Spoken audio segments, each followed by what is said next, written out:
It's like what I told y'all a few days ago. I said what Bobby Hemmett said. He said, when you are intelligent, you're going to suffer. So let me dive into one of the ways. I ain't going to be long. Let me dive into one of the ways you're going to suffer.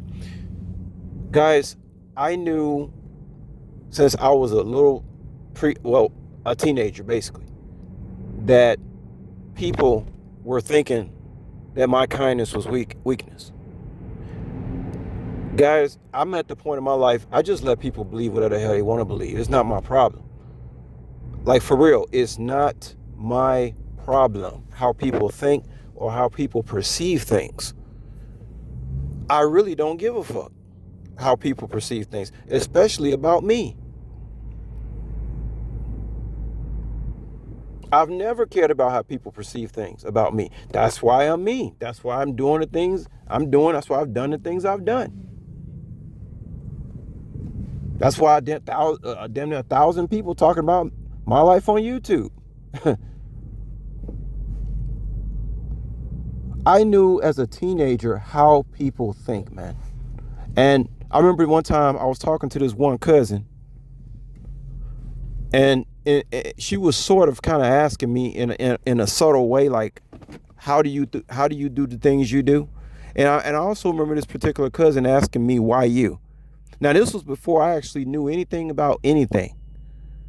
All I had known at this point when I was having this conversation with this cousin was that I said no to tyranny.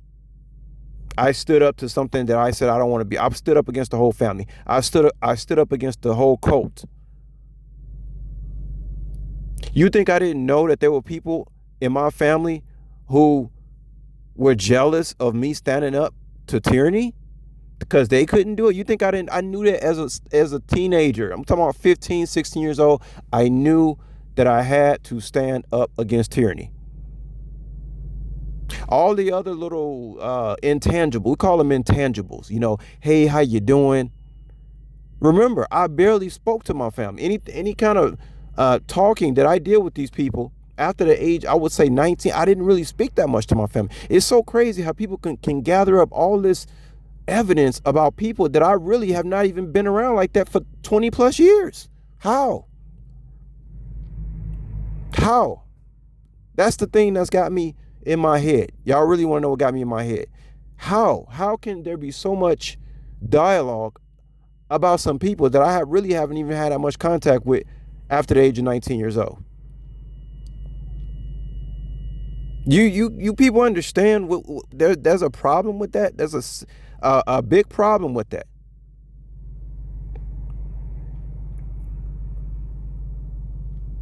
And there are a lot of people in high places that's trying to protect their ass right now. I get it. And there are a lot of people that I do not know that have been hurt behind this situation. So I know it's not about me, and that's what keeps me going every day. And then I see the hard work that some of these readers putting in. Some of them sick. I don't know how. Like a few of them are sick. I'm like, how do y'all get sick at the same time? What the fuck is really going on out there? I got a lot of questions, y'all. Still. I don't like to be like wondering shit for a very long time. I'm one of those type of people. I had to know what was going on, particularly with my personal life. I had to know what was going on. It's a very vulnerable feeling when you don't feel like when you have questions that are not getting answered. I really haven't been in that type of position, I would say, my entire life. I always knew what I was going to do, like plan A, B, and C. This is the first time where I've had to say, damn, what am I finna? I've never really had to ask myself that question. I don't like it. It's a very uncomfortable feeling. Very uncomfortable. It's painful, and it causes me to suffer when I don't have the answers that I am seeking. And the answers that I'm seeking is answers that I should have. I feel I should have. I've proved enough, not only to other people or God, but to myself, that I deserve to have these answers answered.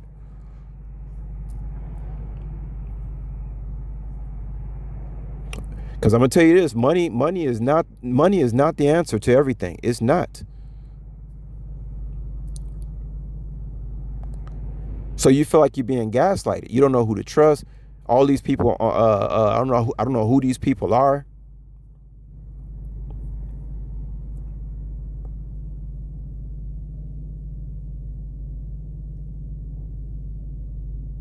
Right now, it's like I'm watching a bunch of toddlers try to figure me out. And for some reason, what I say is not I don't think it's really sinking in a lot uh, about like the way my stance was like growing up.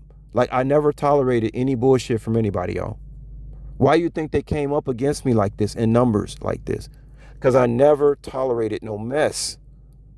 So when somebody use a word like people pleaser, I'm thinking, like, are you fucking with me? Like, what? Are you serious? Like, do you understand? Do you even understand why these people don't like me to begin with? Because I'm the opposite of a people pleaser. Even if I try to look at it like, oh, I understand what you're trying to say. No, I don't. I've never been a people pleaser. Just thinking on that 3D word level, I've never been a people. That's what got me in this mess I'm into right now.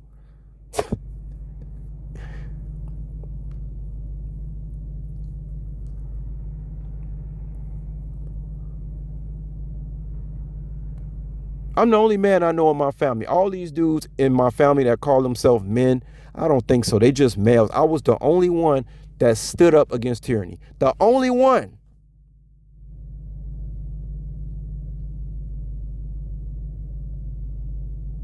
And most of the time, I didn't even know I was standing up against tyranny. I was just so-called keeping it real, right? Not going outside my comfort zone of myself. There was always a barrier I was not going to allow people to go past. It was always up. I was always in defensive mode after I left that cult. I've been on defense ever since. I knew that I was in a world of shit. And any way that I treated people post 14 was me just treating people how I treat myself. Kindly. Oh, so now I'm not supposed, I guess from now on, I'm not supposed to be kind. Just treat everybody like a piece of shit on sight.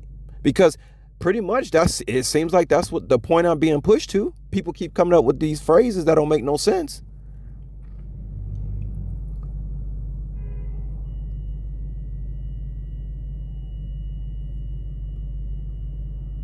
I mean, it's like, is people trying to have the bad side come out in me or what? What really is what is all this psychological bullshit? How could I be a people pleaser and I ain't been pleasing people? Obviously, with the position I'm in, I have not been pleasing people. I never have been. Let me finish. I digress, Vic. Let me finish what I'm saying. Yeah, I'm really ticked off. Really ticked off. I had a conversation with a cousin. This cousin basically asked me why me. And perhaps I didn't even know what she was talking about at that time. But I remember explaining to this cousin, I said, I look at this whole thing like a game. And I said, it's a game that I don't choose to play. I was talking about the cult that they were a part of. I told this cousin that I simply just did not choose to play that game. Whatever game, excuse me, that is. People would think Jesus is God, Allah, whatever you think, whatever game you're playing down here. I told this cousin on the phone, well, the game that y'all are part of, I decided not to play that game. And I'm hated because I didn't want to play that game, because I don't want to play that game. I want to play another game, right? That's how I stayed out of the mess. Until then, I just treated people respectfully. That's all I ever did.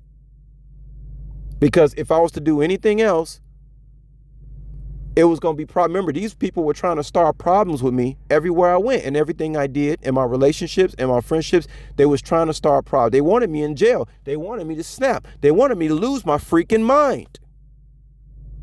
Right?